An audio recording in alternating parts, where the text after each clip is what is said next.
Hello students, अब तुम्हारा direct कल इंग्लिश का एग्जाम है। मीन्स तुम्हारी लाइफ का पहला बोर्ड एग्जाम। अब ये सुनते ही तुम में से बहुत बच्चों की धड़कनें तेज होने लगी होंगी। बहुत सारे बच्चों को लग रहा होगा कि इतना डर सिर्फ उन्हें ही लग रहा है, बाकी सब चिल हैं। तो देख मेरे भाई या बहन, कोई कितना भी दिखाए कि वो चिल है, पर अंदर से सब डरे पड़े हैं। सबको तुम्हारी तरह यही लग रहा है कि जो पढ़ा हूँ वो भूल रहा हूँ, कुछ याद नहीं है, दिमाग ब्लैंक सा हो गया है, अब तो लग रहा है 90+ नहीं आएंगे एंड ब्ला ब्ला। तो देखो मेरे भाई या बहन, अब समय आ गया है कि अब हम अपने दोस्तों से फोन करके ये पूछना बंद करें कि तुम्हारा कितना सिलेबस हुआ, कितना नहीं, मेरा तो अभी बहुत छोटा है, ब्ला ब्ला। क्योंकि इन सब बातों से अब डीमोटिवेशन ही बढ़ना है बस।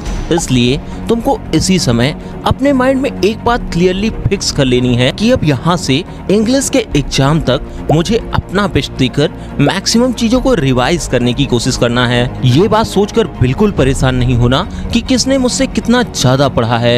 और दूसरी बात, आज एग्जाम से पहले की रात हमें अपना एडमिट कार्ड, जिस पेन से हमें लिखना है, और सारी रिक्वायर्ड चीजें अरेंज करके एक जगह रख लेनी है और टाइमली सो भी जाना है, जिससे हम एक अच्छी नींद ले सकें और हमारा दिमाग एग्जाम में अपना बेस्ट दे सके। साथ में अब हम बात कर लेते हैं कुछ पॉइंट्स की जो एग्जाम देते समय हमें एकदम ध्यान रखना है। पहला ये कि अब तक आपने टाइम मैनेज कैसे करना है इसको डिसाइड कर लिया होगा कि किस सेक्शन को कितना टाइम देना है। नहीं डिसाइड करा तो अब भी कर लो। और देखो, हो सकता है जैसे हम पहला सेक्शन करने चले तो वो हमारे डिसाइडेड टाइम से 5-10 मिनट ज़्यादा ले ले, तो यहाँ हमें पैनिक नहीं हो जाना कि अब क्या होगा, पेपर छूट जाएगा।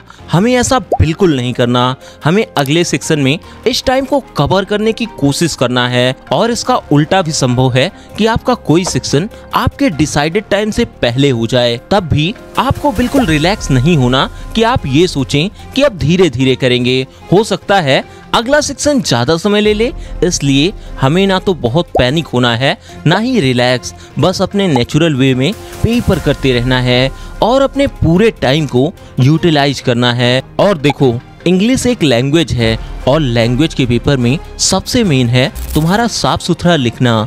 इसलिए हमें बार बार काट पीट करने से बचना है।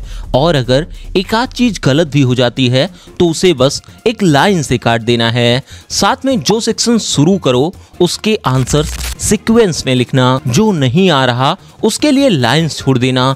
और ध्यान रहे कि पेपर में कोई नेगेटिव मार्किंग तो है नहीं, इसलिए हमें कोशिश ये करनी है कि छोड़कर तो एक भी क्वेश्चन नहीं आना। और ये ध्यान रखना कि हमें वर्ड लिमिट से बहुत ज़्यादा लिखने की कोशिश बिल्कुल नहीं करनी, नहीं तो इससे पेपर छूटने का खतरा हमेशा बना रहेगा। साथ में इम्पोर्टेंट वर्ड्स हाईलाइट करना बिल्कुल नहीं भूलना। और राइटिंग सेक्शन में फॉर्मेट एकदम अच्छे से लिखना है और हमारी कोशिश ये रहनी चाहिए कि हम किसी एक शब्द या लाइन को बार बार रिपीट ना करें। और लास्ट में एक बार कॉपी को जरूर रीचेक कर लेना है। कोई क्वेश्चन अगर गलती से छूट गया हो तो उसे जरूर से कर लेना है। और देखो मेरे दोस्त, इसे ऐसे ना ट्रीट करो कि ये बहुत बड़ा युद्ध है या बहुत बड़ी लड़ाई है। इसे सिंपली तुम ऐसे देखो जैसे तुम्हारे स्कूल के एग्जाम्स होते हैं, बस उसी तरह से। और हाँ, अभी तक तुमने जितना भी पढ़ा है या सुबह तक पढ़े रहोगे, बस अब ये सोचो कि मुझे इसमें ही अपना बेस्ट देना है। क्या छूटा है क्या नहीं, इससे अब मुझे कोई मतलब नहीं। और जब तुम इस तरह के पॉजिटिव माइंडसेट के साथ एग्जाम देने जाओगे तो डेफिनेटली तुम्हारे औरों के कंपैरिजन में 5 मार्क्स ज़्यादा ही आएंगे। एकदम कूल एंड काम होकर पॉजिटिव माइंडसेट के साथ पेपर देने जाओ और एकदम अच्छे से पेपर करके आना। मुझे पता है तुम लोग फोड़ कर आओगे यार, बस सेल्फ कॉन्फिडेंस हाई रखना और पेपर देने के बाद बताना जरूर कि तुम्हारा पेपर कैसे गया। तब तक के लिए चैनल सब्सक्राइब कर सकते हैं and all the very best.